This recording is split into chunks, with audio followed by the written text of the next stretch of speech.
Hello, world and universe. Welcome to the Trevor Donald Experience. Manifest your truth. And if you're new to the channel, please hit that like and subscribe button. And for my continued followers, I want to say thank you. And this is an opinion-based video channel where I talk about all kinds of true crime stories and other things that I think are informational and dialogue. And for people that are living their busy lives and can't watch the national news or some of the social media platforms. And if you follow me, I try to give you some idea and stay in tune to what's going on. And if you enjoy my channel and you want to support it, I have a Cash App under $ Trevor Donald 20. That's $ Trevor Donald, one word, TREVORDONALD, the number 20. And any support that you can send would be much, much appreciated. So let's go. This is straight out of Detroit, Michigan, where Detroit nonprofit housing director, Ms. Zina Thomas, 60 years old, stole over 30 properties in deed fraud scheme, the feds say. A notary accused of stealing houses through forged deeds pleaded no contest as her trial was set to begin. This is Detroit Fox 2 News. The woman tasked with running the home ownership program for a Detroit nonprofit and helping people avoid losing their homes to foreclosure was named in a federal complaint for her role in stealing dozens of properties. Ms. Zina Thomas, 60, of Detroit, was charged in a fraud scheme by the U.S. Attorney's Office, a release from the department said on Wednesday. Prior to her arrest, she served as Director of Home Ownership Programs for the United Community Housing Coalition in Detroit. Remember me saying that. She served as the Director of Home Ownership Programs for the United Community Housing Coalition in Detroit. And what she followed up and did fraudulently makes this title and her position very hypocritical. The nonprofit provides housing assistance to the city's low-income residents, people that are going without. Thomas used her position as director to coordinate with other individuals to steal 30 properties across Wayne County. The scheme involved her and others filing multiple fake quitclaim deeds, frequently transferring the target properties from the victim owners to non-existing interim owners before ultimately selling the properties to unwitting third parties.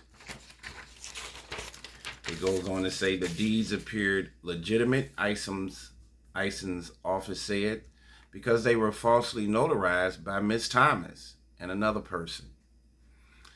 Along with filing with the Register of Deeds, Thomas also emailed the county treasurer's office fake driver's license to prevent a foreclosure from going forward.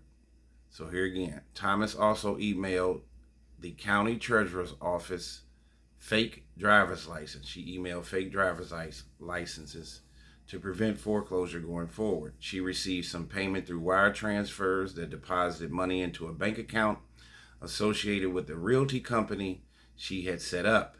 From there, the funds were transferred to her personal bank account. The scheme primarily targeted low-income individuals facing potential foreclosure. This scheme targeted some of our most financially vulnerable citizens and was perpetrated by an individual whose job was to help those very people avoid losing their homes to foreclosure, Ison said in a statement. So her company, her nonprofit, was supposed to help people prevent them from losing their homes, and then she is allowing the house to be lost, and then she takes it. Agents from the FBI and the Department of Housing and Urban Development, along with the Detroit Police Department and the Wayne County Register of Deeds, assisted in the investigation. Thomas is charged with conspiracy to commit wire fraud, money laundering, and aggravated identity theft. A rash of incoming complaints complaints to my deed fraud task force followed with methodological investigative teamwork culminated in today's announcement, said Wayne County Register of Deeds Bernard J. Youngblood. Wayne County is the national leader in combating this new crime wave, and we are proud to partner with local, state, and federal law enforcement to protect the property rights of our citizens. It goes on to say executives at the nonprofit are cooperating with the investigation, the U.S. attorney said. So this is very, very troubling for this young lady serving as the nonprofit housing director to help low-income individuals with who have gotten behind and have been in their homes for a long time. They're already destitute. They're in a low-wage earning scenario. Every dollar and every penny that they need needs to go to them sustaining themselves and having a roof over their head. And she is supposed to be there to protect these citizens, almost like a politician. And what does she do? She sets up a dummy company and commits wire fraud and all of these illegal transactions that can be followed with the technology of today. And I guess she thought with her hubris and her arrogance and her vitriol that she would not get caught.